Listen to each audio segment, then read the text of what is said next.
Well, yesterday, Senator Ted Cruz, he confronted Biden's Homeland Security Secretary Mayorkas on this very issue. Let's take a look. Has the crisis at our southern border made Americans less safe? Yes or no? Senator, we are dedicated to the safety. Has the crisis made Americans less safe? I don't want a discourse. It's a yes or no question. Senator, we have a challenge of You refuse to answer the question. How many children have been sexually assaulted by human traffickers under the Biden administration? Senator, this is precisely why we instituted. I don't want a lecture. It's a question. How many children have been sexually assaulted by human traffickers under your administration? Senator, this is exactly why on January 5th we announced the parole Do you know program. how many? Do you know how many children have been sexually assaulted? This is why we. Okay, you're going to refuse to answer that question as well. Mr. Secretary, I want to say to you right now, your behavior is disgraceful, and the deaths, the children assaulted, the children raped, they are at your feet. And if you had integrity, you would resign. And I will tell you, the men and women of the Border Patrol, they've never had a political leader undermine them. They despise you, Mr. Secretary, because you're willing to let children be raped to follow political orders. Wow, powerful. Joining us now, Texas Senator Ted Cruz is with us. Senator, welcome. Wow. You're getting a standing ovation. Thank you, Senator.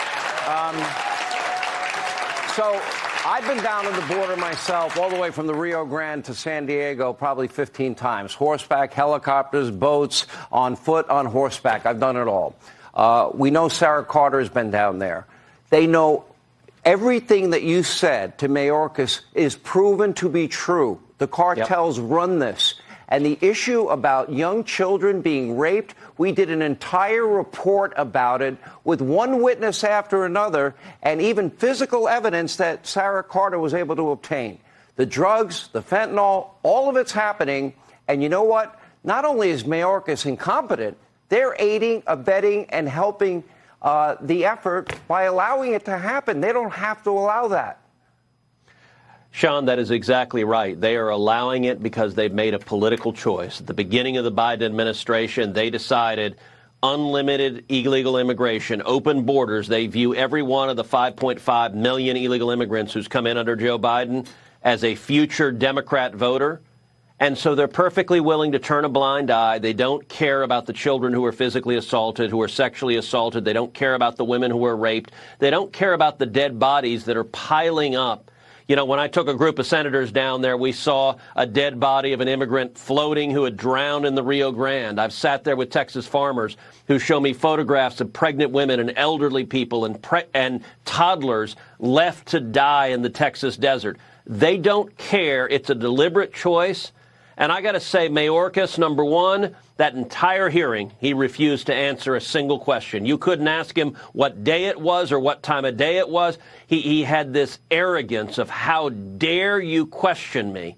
And I got to say, of the whole thing, the most astonishing moment is in that last clip you played. Next to me was a poster board with pictures of a whole series of wristbands. And I asked him, I said, Mr. Secretary, what are these wristbands? What a moment this was. Explain what those wristbands are. So he answered and said, I don't know what they are. And I got to admit, that astonished me. I couldn't have imagined that was the case. Those are the wristbands, as you know, Sean, that just about every illegal immigrant wears on their wrists, and the cartels give it to them. They are color-coded for how many thousands of dollars that those individuals owe the cartels. And for thousands upon thousands of those little boys, they get sent to cities all across America by Mayorkas and by Biden, and they work for the cartels. They're criminals in cities all over America. And for a great many of the teenage girls, they get sent into sex slavery. These bracelets, they're modern-day leg irons. Wow. And to see the head of Homeland Security say, he doesn't even know what they are. This guy doesn't give a damn. It's why at the end I said if you had a shred of integrity, you would resign right now. But he doesn't. He's willing to put politics over the lives that are being lost, including the over 100,000 Americans killed last year from overdoses. He's not willing to do a thing to stop it. And even worse, He's going to continue the policies that are causing these tragedies. And I would bet, knowing that we have already caught many people on the terror watch list, that Yes. people on that list have made it across, meaning we have terror cells right here in America. What frustrates me, Senator, the most when I talk about this issue is the fact that they keep lying. We're Yes. going to have, by the end of this year, well over 6 million illegal immigrants in this country because Joe Biden is allowing them into the country, but they keep telling us that the border is secure. The border is not secure. You got in and got pictures of children in cages. We tried to send our cameras down there. They were turned around every single time. You shared the evidence in the video with this show. And you know what? They denied it was happening until we had the evidence. So how do they say with a straight face that the border is secure? Look, their strategy is just hide. If you watch Fox News, if you watch a handful of right-of-center outlets, you can find out the truth about what's happening. But if you watch CNN, if you watch MSNBC or ABC, CBS, NBC, there is no border crisis. They don't cover it. And it says something that the Democrats, they don't even try to defend this because you can't look at the facts. It used to be Democrats would preen around and say they're humane, they're compassionate, they just care more. You know, they don't do that anymore because if you actually look at what's happening, you cannot defend this disaster. And so their entire plan is built on the complicity of the corporate media. I got to say, after this hearing, after Mayorkas couldn't answer anything, most of the corporate media completely ignored the hearing. They just pretended it didn't happen. Now, I will give you a moment, a glimmer of hope, perhaps. It's something I talked about today in my podcast, Verdict with Ted Cruz. In the middle of the hearing, when Mayorkas is getting lit up, he turned to the chairman of the Judiciary Committee, Dick Durbin, the very partisan Democrat from Illinois, and he said, Mr. Chairman, will you help me? And I've spent 11 years on Judiciary with Durbin.